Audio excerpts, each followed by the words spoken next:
The green man's here with the stag and the deer. The green man's here at this joyous time of year. The green man's here with the stag and the deer. The green man's here at this joyous time of year. Hello all, I'm Colette and I'm here today from Which Ways to make video number 5 in the 12 Days of Yule challenge. And today's topic is magical feasting. All right, so the first thing that I like to do, especially if there's kind of non-witchy people or non-witchy family members going to be present, is to make a magical bouquet. And so the way that I do it is I go to the store and I pick out some flowers that are either in alignment with the season or they are in alignment color-wise with the magic that I want to do. So probably for this year, I'm going to do red and white. I'm going to clean those flowers up, wash them off, clear them of all the energy, and hopefully get some of that toxic pesticides off of them.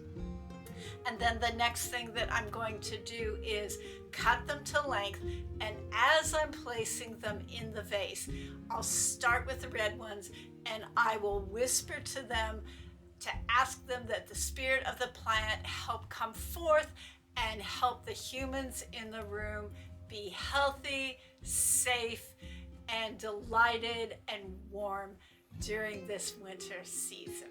Then the next thing I do is I add the white flowers, just kind of cutting them to length and placing them in the vase. And the white flowers, I'm going to whisper into them and ask them to really hold the energy of appreciation for winter's stillness, that power of ice and snow that just has the power to slow everything down and take the world to sleep. And I really like that power because one of the things in current culture, as I've mentioned in other videos, is we hit New Year's Eve, boom, old year is done. On to the next year, starting our diet, starting our fitness regimen. But in more traditional cultures, the winter is a season. That turning of the year is a season where you let things gestate in the dark. Even if you're busy with other things, you can still just let things kind of gestate in the dark. Your hopes, your visions, your dreams. And I'm going to talk a little more about that in the candle magic video that I do. So then the next thing I do is that I add herbs to the mix and just get some rosemary for protection, maybe some fresh basil for protection and prosperity. Then I will pick some holly if I can get it and place that around, maybe even some mistletoe. I might use marjoram for sacred hospitality and the herb thyme for time well spent together. And you do not have to use all these herbs. You can just use however many of them that you can find and that you want to use, or use none.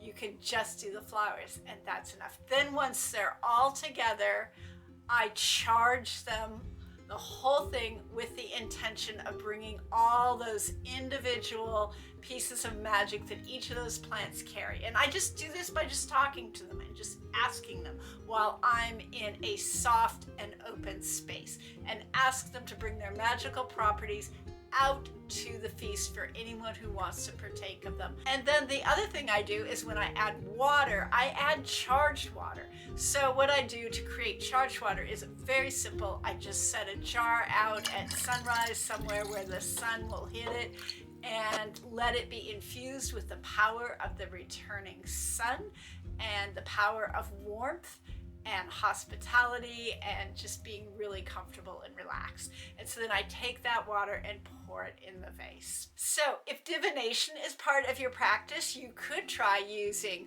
blue or purple or white and black flowers. And if mugwort in your garden is still looking good, you can put some sprigs of that in there and some sage. Those gray colors mix well together and they'll look good with the purple and the white. You can also add mint. All those are plants that help a little bit with divination. The sage, not so much. The sage is more for wisely interpreting and accurately using the information you get through divination. A lot of us do divination at that time of year, at winter solstice or at Yule or even at the new year. If you can't get fresh herbs or the ones in your gardens don't look good, you can try making a very weak tea of those things and just putting a little bit of that in the water in the vase. Then I will take some of the water that I've charged with the sun and just kind of draw a sun symbol on the table in whatever shape I want, and then let it dry and put the tablecloth over that, just as the power of kind of a sigil or a symbol to infuse the whole feast with the power of the sun's warmth.